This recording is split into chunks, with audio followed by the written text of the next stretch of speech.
Hello guys! A Brazilian YouTuber gave an interview to the New York Times saying that the Brazilian president is the worst COVID president in the world. But I'm here to tell you some things that he might forgot or just didn't want to say to the world. And even though I don't have like million subscribers as him, I don't pretend to be a seal. First of all, the same guy who blamed Jair Bolsonaro for going out on the street supported the violent Antifa's protests that brought together thousands of people. And not just supported, but kept in silence while others Antifa's protests were happening in the country.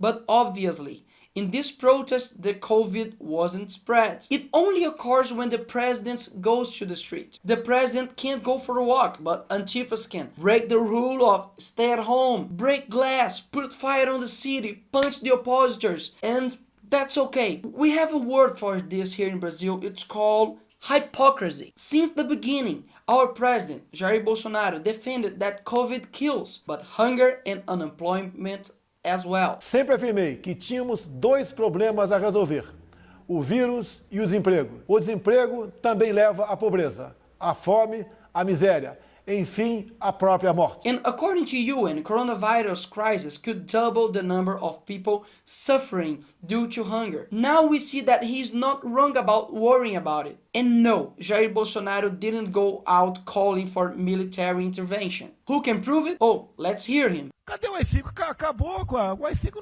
não existe adicional no Brasil mais.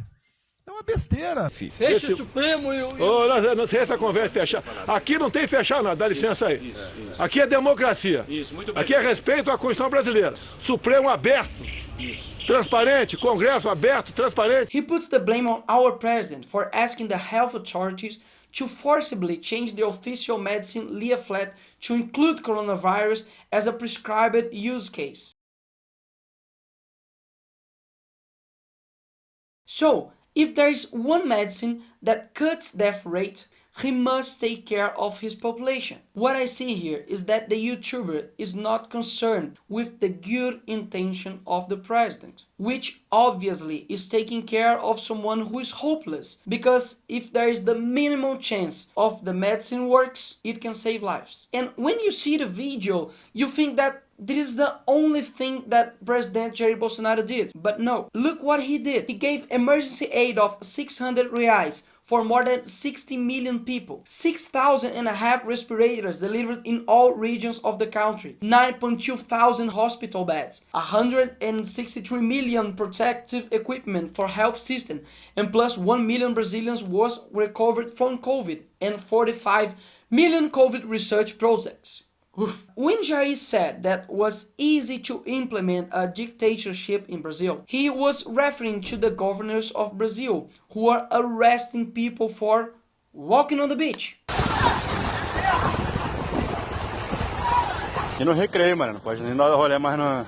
And better than us, you guys from USA know that the Second Amendment provides US citizens the right to bear arms because it was originally created to give citizens the opportunity to fight back against a tyrannical federal government. So, Bolsonaro was just saying that he doesn't want our people enslaved by a tyrant government in the future. Next one. The YouTuber poses as if the president is leading Brazil in COVID deaths, as if all responsibility is his and his own. Felipe Neto forgot that our Supreme Court removed the powers of the president and delegated them to governors and mayors. So, is that all Bolsonaro's fault?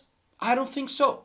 Who was or is prepared to deal perfectly with the pandemic? The causes of death are multifactorial. Is putting all deaths on his shoulders fair? He, unlikely the YouTuber, took several good steps for the country that were not even mentioned in the video. And why so? Because the truth is that just like in the USA, the opposition does everything to see the US in a worse condition, just to put the blame on whom they disagree with. So, the same is happening here in Brazil. And seriously, I don't know why the New York Times called him to speak for Brazil. We have a lot of great journalists here in Brazil. Why didn't they ask them for their opinion? And just to let you know, there is a campaign here in Brazil called moms against Felipe Neto. Moms are always right, okay?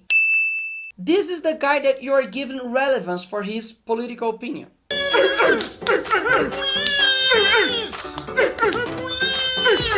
And as Felipe Neto said, I need to say anything more?